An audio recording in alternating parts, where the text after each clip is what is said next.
The most I've been doing is going to the food bank and then minding my own business. So would you say this is the best experience you've had with a nonprofit or service such as ours?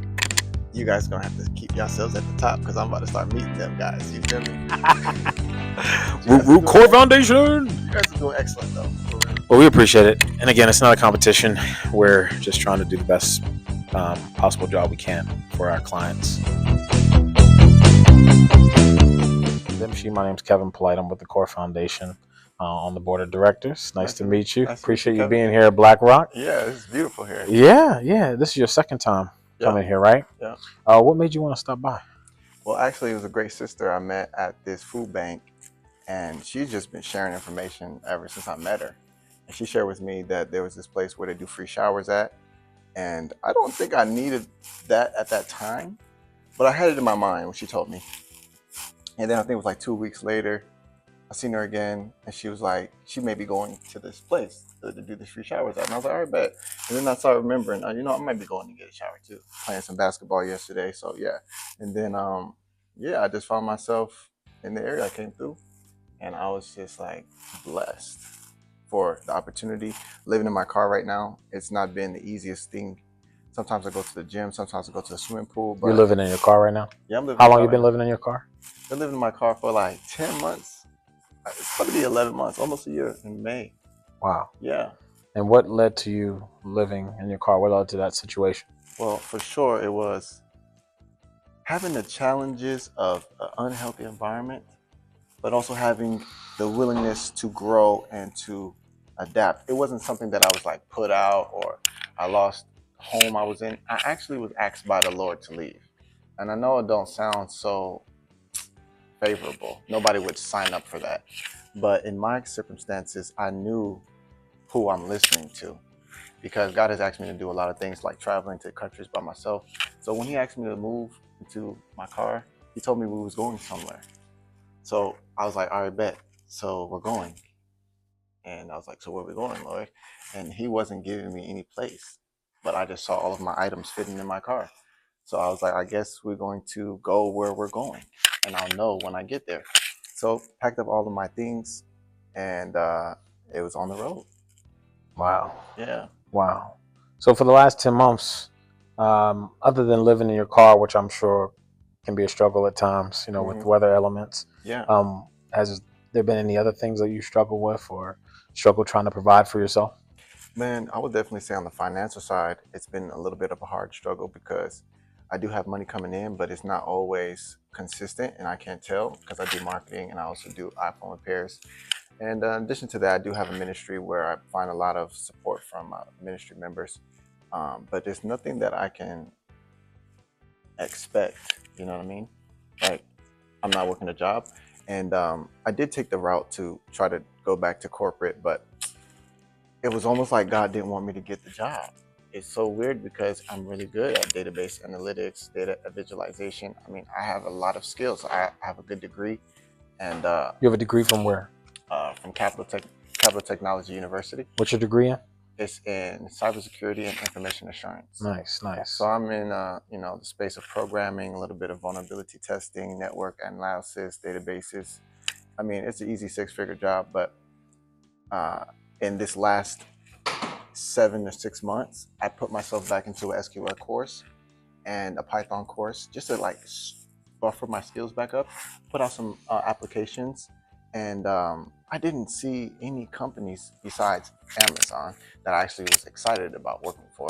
And I went to the interview. Passed it, got to the second interview, passed it. And on the third interview, they was like delaying to respond about the results from the interview.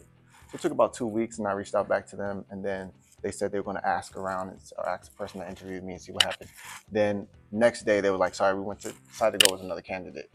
So I was like, so Lord, why did you put this whole database and thing in front of me like we was going back to corporate so that we can get this bag, so that we can build this kingdom?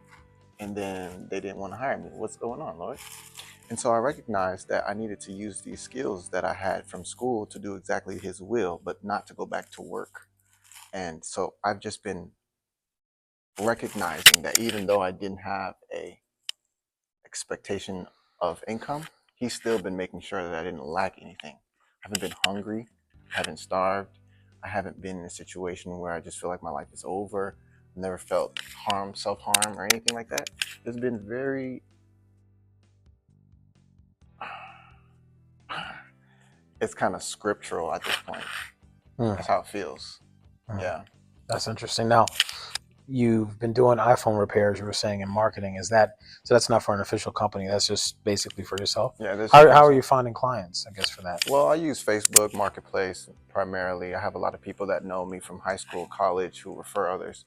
Got Google ads running, and got a Google profile, Our Wireless Repair. If anybody wants to get their phone repaired, Hey, why don't you plug it? You know what I'm saying? Why not?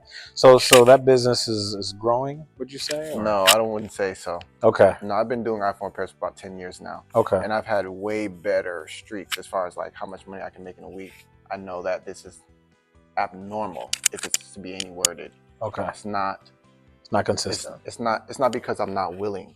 You know what I mean? It's not because I'm lazy. It's actually because God is trying to redirect me. As far as I've been able to accept that He's trying to redirect me to have a greater vision that's larger than me focusing on my own personal human needs, but focus on the collective needs of humanity as myself instead of just me as myself. I see. So that's kind of what I've been noticing as far as like why I'm so happy, even though I'm in a situation like this. Right. It doesn't make any sense. It's not something that would. Right. There's such a great purpose behind it that it has to speak for itself at this point. I see. Yeah. I see. So where do you usually park your car? I guess I was curious about that. What do you like? Yeah. Is there a specific spot that you like to park in, or does it change from night to night? It kind of changes, but sometimes it's really like CVS parking lots. They open 24/7. As far as like where I'm going to be officially sleeping. Why CVS? Mostly because they 24 hours. If I need to use the restroom, gotcha. They're really nice about it. Makes sense. But besides that, the Wi-Fi. The Wi-Fi. Yeah, I mean, because I'm always doing something. Right. I'm always creating something. It's always like the next step of His work. You know what I mean? Right. Yeah. Right. So you're originally from the area, from Maryland? Yeah. What high school did you go to? Gaithersburg High School. G. Bird. Yeah. What year did you graduate? Man, I haven't been asked that. What is the year, Lord? 2012. 2012. 2012? Yeah, 2012. So before you were sleeping in your car for the last 10 months, what was your living situation looking like? I was sleeping in the basement of my mom and dad's house. Are they in the area still?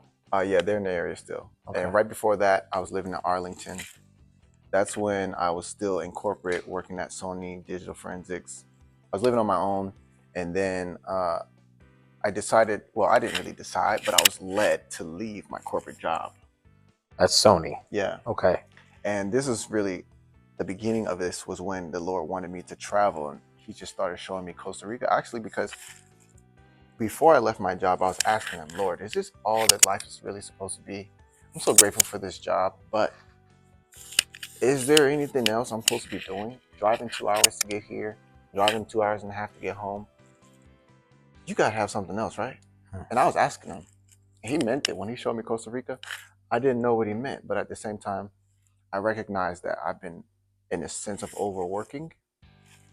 And this was so totally different. But at the same time, while I was at work, I was always thinking about how to not have to work. So I always had businesses on the side, in addition to the iPhone repair, selling products online, affiliate marketing products, just making sure I'm helping someone, even if I'm not doing it right now. Right. And that's what made Costa Rica a different experience, because when I got there, I met so many people that needed services like websites. I got the opportunity to work with Dr. Aris Latham. I did some videos for him. He taught me plant-based living and like holistic herbs and like healing, like through food. And so I was watching God take me off of my original plan, which was to go to school, get a job, and to work. And work in IT, cybersecurity, and make good money. And it worked for some time. But then I felt like I was dying inside. The driving, how much time I'm spending there. And then it became mundane because I was like kind of learned the work already. So that's really what made me ask God, like, Lord, if you got anything else going on up there? But He has a whole bunch going on. And now I'm actually in this position where I'm bringing what He has going on. So that's really where we are right now. Oh. From the basement. And no, my parents didn't want me to leave. They didn't. My mom didn't want me to go anywhere. So you had this conversation with them 10 months ago when you moved out of their basement. Well, it wasn't too much of a conversation. This was total decision. They didn't want me to leave, so they weren't really trying to hear why I was leaving. And then when I told them why I was leaving, it didn't sound like they considered that must be out of my mind. What did you tell them? I was like, God wants me to follow him somewhere, and I don't know where I'm going yet, but I'm going to get there. And what was their response to that? My mom said, God doesn't tell people. I told her, God said he wants me to leave my parents' house and journey to a land in which he's going to show me. And it made me feel like Abraham. She was like, God doesn't say that anymore. That's what he said in the Bible. I was like, what? You don't think God is still saying the same thing he's always been saying? His word is eternal. What you don't get? So I had that conversation, but it was not an agreement. What did your dad say? Well, I didn't ask him. Okay. Do you keep in contact with them? Do you check on them? Do they check on you? Well, we've been checking on each other up until maybe like last month, a little bit longer than last month. Okay. Because... So it's been over a month since you've communicated with them? I would say probably just about a month. Yeah. And they know you're living in your car? Yep. Okay. But they don't have any details or anything like that. Do they know you're local? Yeah, they know I'm local. They know I'm local. Because my sister, who I have contact with a little bit more, I've been texting her. So she actually came to see me, what was that, 2 months ago? Or somewhere last month. And what's her living situation? So she is not able to live with my parents because of the unhealthiness. So she has a roommate. She's I guess she's sharing rent with the roommate. Okay. And so she's housed. Yeah, she's housed. Yeah, she's housed. What does she do? She works she's a receptionist at a behavioral health center. My mom actually works at this behavioral health center. She got my sister a job there as a receptionist. Yeah. Do both your parents work? So my dad is in Africa. Oh. And my mom is American here and working at the hospital. But she was more so the mom and dad for a while, basically. My dad has some things he needs to take care of in Ghana, but it wasn't well taken care of. Okay. So without going into too much details, my mom has been raising us by herself for a little while. Okay. And because my mom is going through so much by herself, I felt when I left from Costa Rica and I wasn't really feeling like going back to my job and I was at this townhouse in Arlington, I felt like it was kind of like, number one, my rent was going up. Number two, my iPhone repairs and my business started going down and my lease was coming up. So it was either renew my lease and pay a little bit more and stay or look for another place. And I couldn't find any place that gave me the same amount of space for the price I had just paid. So it was made sense for me to go back to my parents' house, but it seemed like it was going to be temporary, but it wasn't. So long story short, when I get back, it's just my mom by herself, and she's the most stressed she's ever been because she's running an entire house. My sister just left. My sister has some events too, like, some type of outbursts, or I think they will call them an anxiety attack. So my sister felt like she's not able to really be well with my mom there. But that's because my mom needed to work on herself. So that's kind of what I went there for. But in the process of all of this, I kind of became a collateral, and everything I was doing slowed down. I was becoming like the father of the family again. And that wasn't really the intention. And then there was a lot of more troubles that came with the family stuff. My dad not being, how we would expect him, and my mom going through things. So it just became very unhealthy. And I tried my best to make everyone well. I practice a lot of prayer, meditation, mindfulness. So I know how to help someone no matter where they are. So I feel like we did a lot of work together. But then it came to a point where God was literally telling me to leave because it's almost like my life wasn't progressing, and they kind of have come to the climax of accepting what I'm saying, or like choosing a more mindful way of living so that they're more well with themselves. And so I still hope that they are practicing some of the things that we spoke of, but over time it became more of a burden. So it's like you trying to help somebody stop burning their hand on the stove. It's like, okay, well, I guess you just want to enjoy the burn smell until you don't want to burn your hands anymore. That's kind of what it was. That's an interesting analogy. Yeah. Do you feel like your situation is improving over the last 10 months, or do you feel like you're stagnant, or do you feel like it's Man, not improving? such a beautiful question. I feel like I am in the most powerful position I've ever been in my whole life. So you feel empowered right now? I feel so empowered that I know this story is going to strike the hearts of humanity to that extent because of what God is about to let me do now that there's no one else I'm listening to. And when you say there's no one else that you're listening to, are you correlating corporate America or family, or what is that person or entity that you're not listening to? What do you feel like that is? As opposed to God. Okay, so that's basically the pattern of what we think life is supposed to be. Interesting. It comes from the programming of society, the acclamation of acquiring. I want money, I want goals, I want a big house, need a big car. So you feel like you live outside of that? I feel like I live outside of that. Okay. And it's not because of me. I didn't do anything. It's literally because I was responsive to what God has been showing me this whole journey. Because it's almost like all the knowledge that I cultivated in Costa Rica, plus the knowledge that I cultivated on my own, plus the people that I've met along the journey, people who are travelers, people who live in RVs, and people who have their own land and they have homesteads, and they gather their own electricity, they gather their own rainwater, they have gardens and greenhouses, they make coffee. I have so much experience of what people do with the earth to bring out the best of it, that I wouldn't have been able to know this if I didn't walk this walk. That's interesting. Yeah. So for people watching this right now, that are housed, right, that have careers, that may even work at some of the companies you mentioned, Sony and Amazon, what is your message to them on how to help themselves get enlightened as you are, but also maintain their housing and their career? Because obviously your current living situation isn't the most comfortable or palatable even for you and for most people.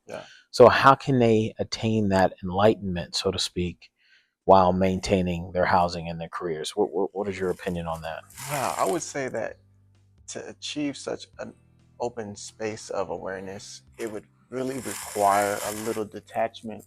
It would have to be in a sense of a controlled vacation for somebody who's in corporate, and they would need to give themselves an elongated amount of time. Okay. But the thing about it is, you're not wanting to just be doing nothing. You know what I mean?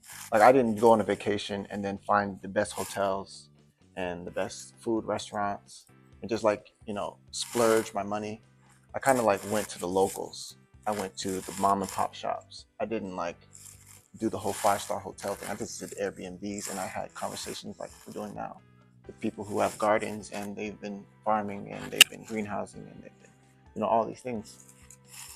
And so I would recommend that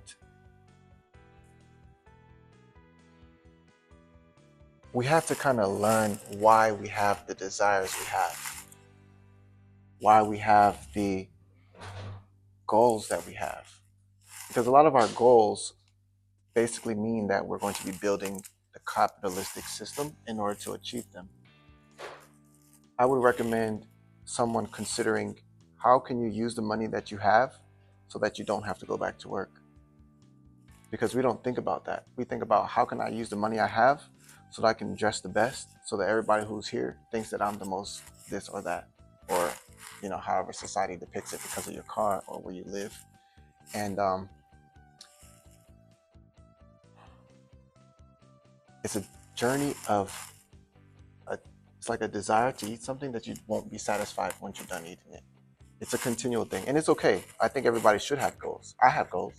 I'm not actually planning to live here forever, but it's like, my current circumstances does not dictate how I see myself, who I know I am, or the value that I attribute to my life and my spirit, because of what God has shown me in these journeys, and also seeing some of the most unsuccessful people in the world's eyes having the most love, compassion, joy, success for themselves not because someone else has said they're successful, but because of what they've contributed to humanity, how they've brought forth their gifts, how their gifts have made room for them and also for others.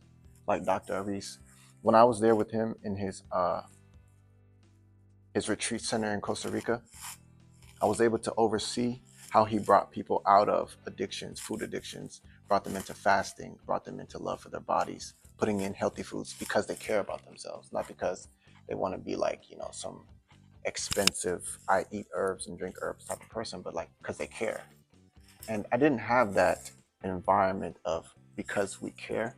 It's always because of something else that is like, I don't know how to word it yet. Something that is more of an opinionated thing. That's why I was saying that I'm not really listening to anyone besides God. It's like, I'm not asking how you think of me. I have enough of what God thinks that I don't need to ask him. No, I'm okay if my hair is not what you want to see, or I use profanity because I'm expressing the point and it's not favorable. I don't want to use profanity, but I'm not going to restrict or judge myself for using it. I know who I'm talking to.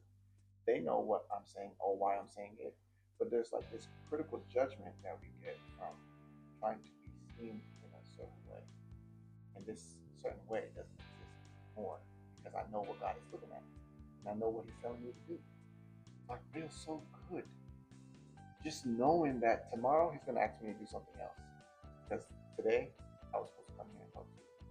And like I sleep so good. Because it's like, for example, if I was to have a conversation with you and I was to be starving right now, like, bro, living in my car, bro, I'm starving. Help me. It would be like weird if you heard me and didn't do anything when you can and you want to. So like conversation is a responsive thing. And we have that with God, but sometimes we're not listening to his side of the conversation. Why do you think people don't hear what God is trying to tell them? I think it's because we're so busy asking him to do stuff for us. I think that's the only thing.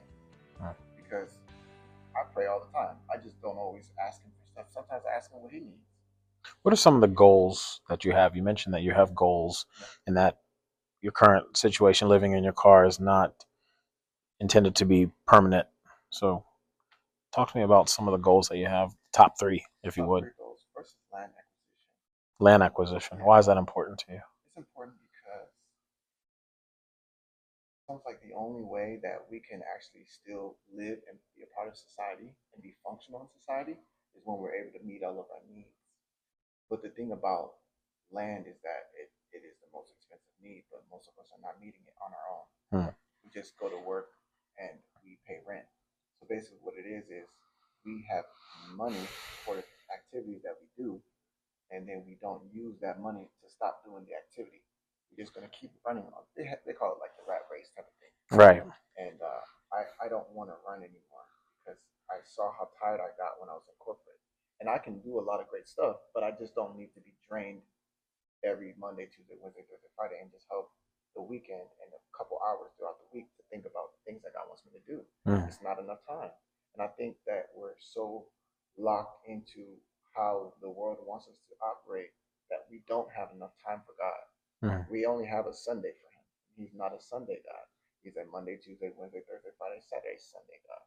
He's speaking every single day and every moment and every day. But if we're always consumed with what we think we need because our needs are not met by us, then we'll never have enough time for him.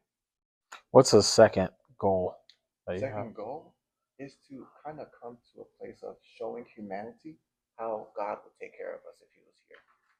And so that's why I was alluding to a little bit earlier, like instead of being so concerned about my own personal needs, finding a way to meet the needs of others.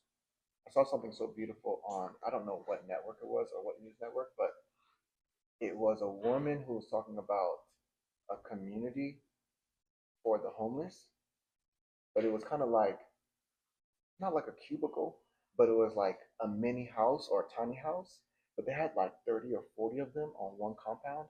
They had a community shower, community bathroom, community garden, and I was thinking of some additions that that could have because they were just looking around, finding people on the street. They call them veterans.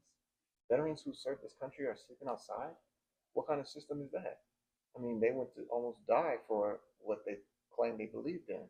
And the same people they claim they believe in have not thought of them beyond leaving them in the street. And then people like us are the ones who give them $5, $10, $15, whatever. So I was thinking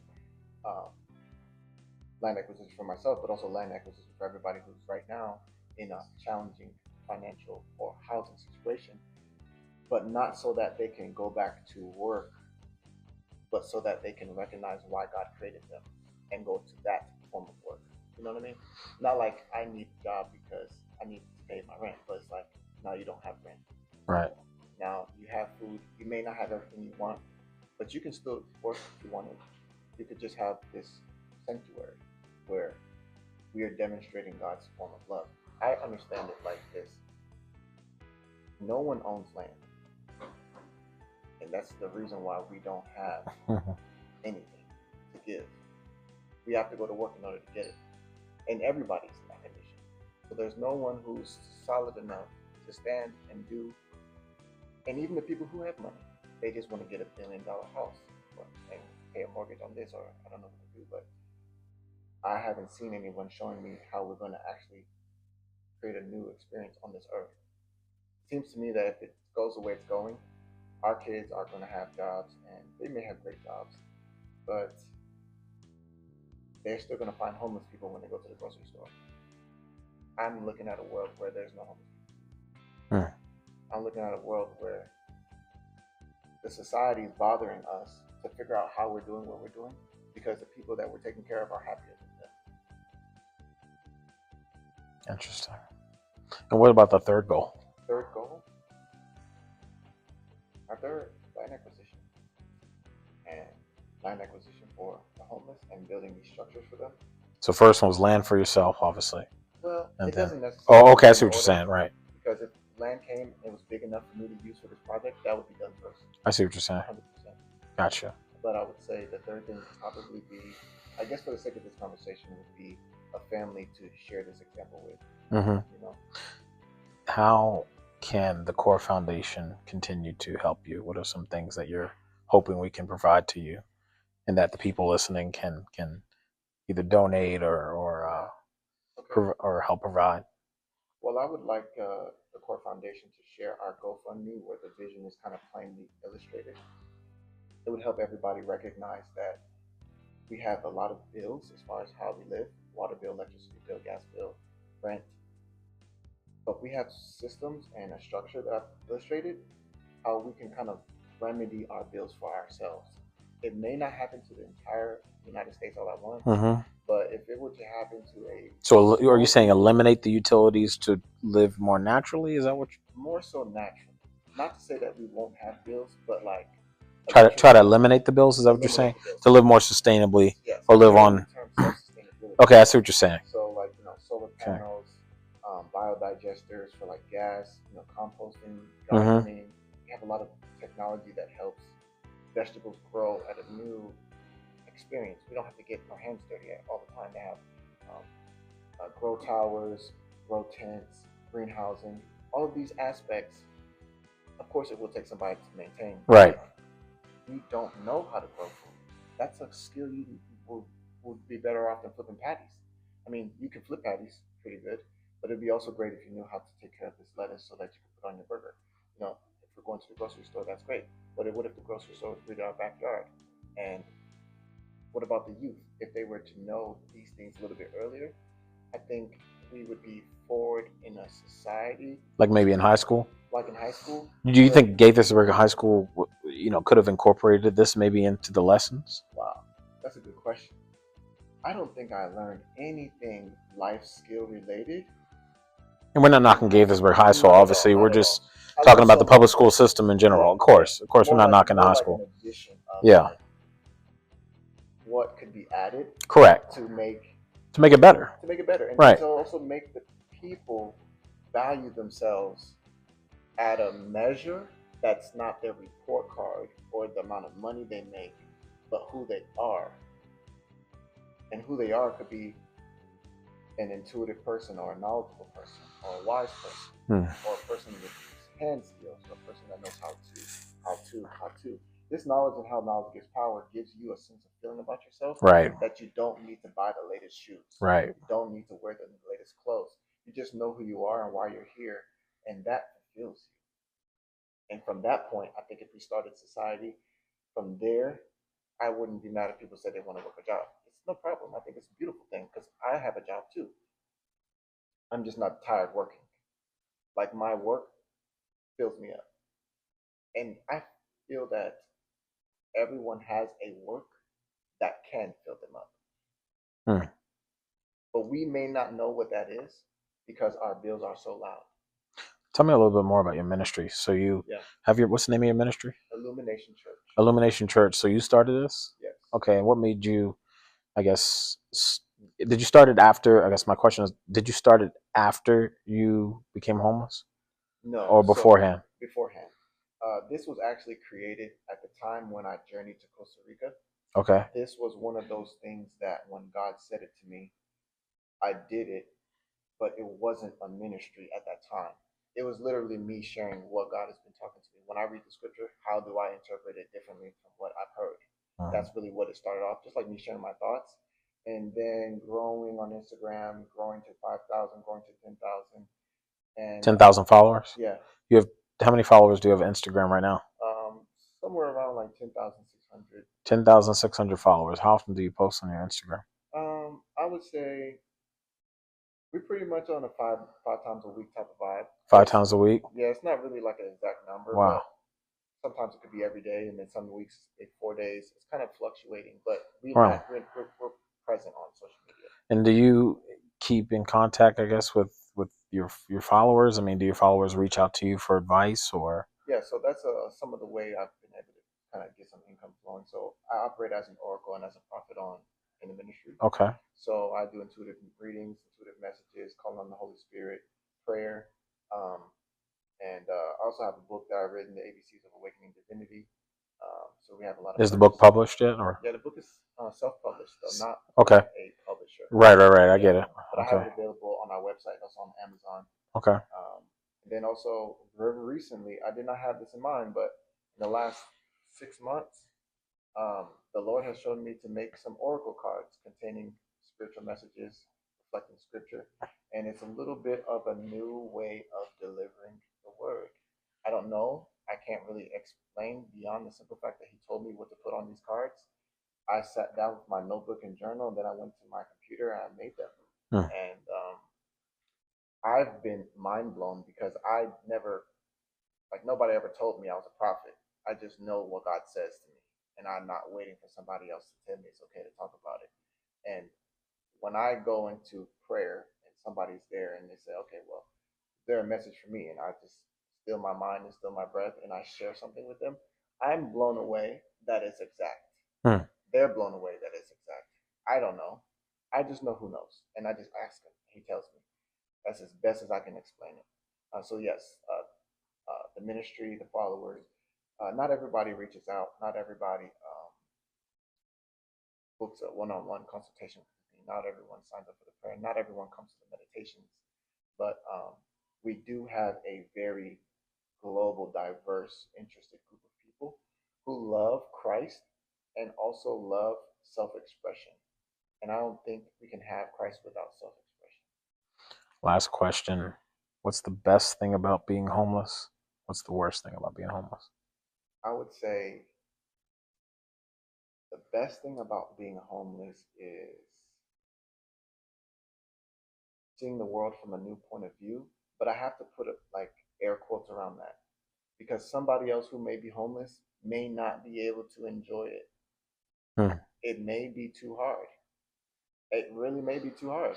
I'm glad you actually put the asterisk there because your situation is different where you had housing and you chose to move out. And I think that's important to highlight. I'm sorry to interrupt you. It's important to highlight because other people may not be mentally or physically prepared for it, which is unfortunate, and everyone has different situations. So, and nor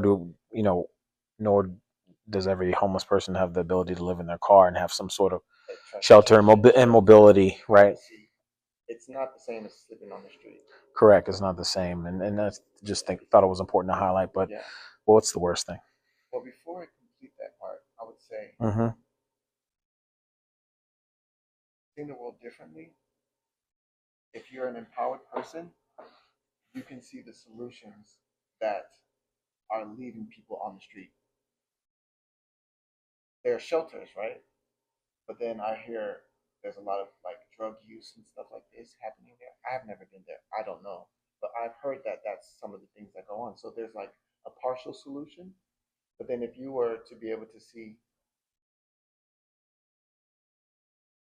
I guess, having all of your needs met. Right. Without being subjected to the environment. Being so subjected, then it would have you would be empowered a little bit. Right. For example, I've never known until the last 2 or 3 months that there's an entire community of people across the United States called RVers. Right. And they live in their cars and they put TVs in there and they put, satellites on top of their cars and they have Wi-Fi and they have solar panels. That's a different experience than sleeping on the street and literally not having nothing to eat. So, yeah, I would say, what's the worst thing?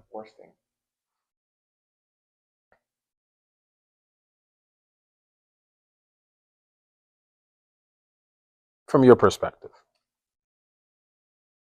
From my perspective right now. The worst thing, the temperature control. Yeah, the worst thing living homeless in the car, specifically, I would say is temperature control.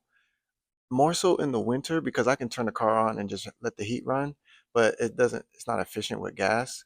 So I was running a candle in there and I didn't burn anything, but it definitely helped the heat a little bit.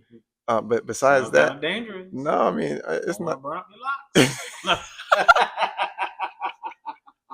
I would definitely say. I just imagine in Calvin and Hobbes, I read that. I'm familiar with that. Yeah. So yeah. I would say temperature control as far as living in the car. But I've also become aware that this can be easily mitigated with a certain vehicle. And if you had a van and you have a diesel heater, there's a lot of ways to remedy as far as I've seen and learned.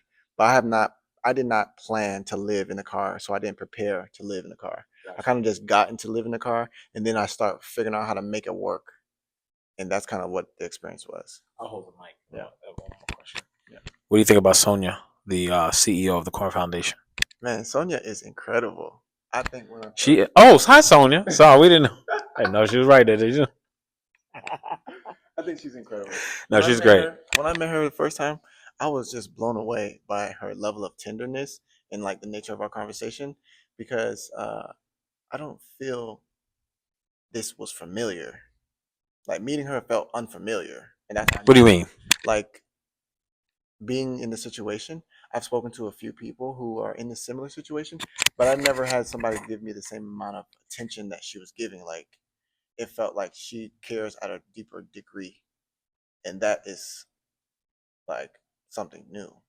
And have you dealt with other nonprofits or organizations that provide similar services to ones that we provide? Yeah, so there's some food banks I'm familiar with, but besides the food banks, I haven't ventured into any other services or helps, or the most I've been doing is going to the food bank and then minding my own business. So would you say this is the best experience you've had with a nonprofit or service such as ours? You guys are going to have to keep yourselves at the top because I'm about to start meeting them guys. You feel me? CORE Foundation. You guys are doing excellent though. For real. Well, we appreciate it. And again, it's not a competition. We're just trying to do the best possible job we can for our clients. And say your name and age for the camera. Gademshe, do I really have to say my age?